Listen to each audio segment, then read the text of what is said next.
ကိုယ့်ရဲ့မိသားစုအတိုင်းဝိုင်းထဲမှာနော်အိမ်ရထောက်ရတဲ့လူတွေတရင်အစအနာတော့မရတဲ့လူတွေဆိုရင်ဒီရတရားလေးကိုလုပ်ပေးပါနော်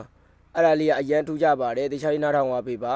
နော်ကျွန်တော်ကိုလာပြီးဆက်သွယ်တဲ့အမားတယောက်ပေါ့နော်သူ့ယောက်ျားဘယ်ကိုရောက်တော့ရောက်နေမှလည်းမသိဘူးတဲ့ဘယ်ထွက်သွားမှလည်းမသိလို့ပေါ့နော်ဆရာလေးကိုကူညီပါအောင်ဆိုတော့ကျွန်တော်တက်ပေးလိုက်တဲ့ရတရားလေးရတော့ပေါ့နော်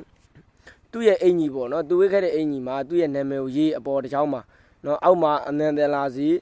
အနန္တဆက်သွယ်စီနောက်တစ်ချောင်းက၃ချောင်းရေး၃ချောင်းရေးပြီးပြီးတော့စော့ပင်နဲ့ပဲရေးမိသေးကနဲ့ပဲရေးအင်ကြီးမှာထင်တာနဲ့ရေးပြီးတော့ဒီအောက်အသားစားနေပြီးတော့ပေါ့နော်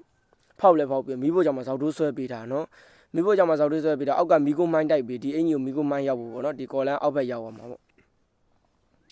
အဲ့ဒီခါမှာ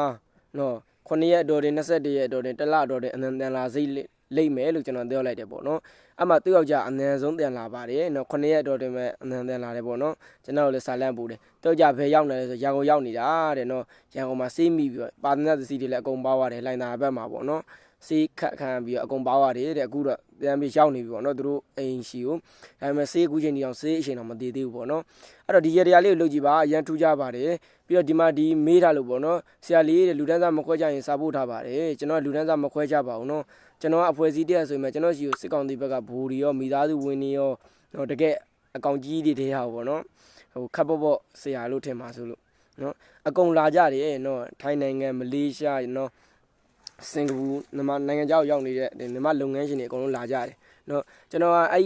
တတိဆိုပြီးပတ်စံတရားတစ်ချက်တောင်းခဲ့တယ်ရှိရဆိုရင်ဒီပို့အောက်မှာလည်းမှန်းလို့ရတယ်ကျွန်တော်ဇီဝတဌာနဆရာသစ်ပါတယ်အားလုံးထမ်းသူဆက်တန်ပါတယ်ဒါပေမဲ့စီးပွားရေးဆရာမှုတ်တဲ့အတွက်ကိုအချိန်ကြာပါမယ်ကျွန်တော်လုပ်ငန်းကိုင်ငန်းတွေလည်းရှိလို့ပါအချိန်လေးတော့တီးခံပေးပါအားလုံးကျေးဇူးတင်ပါတယ်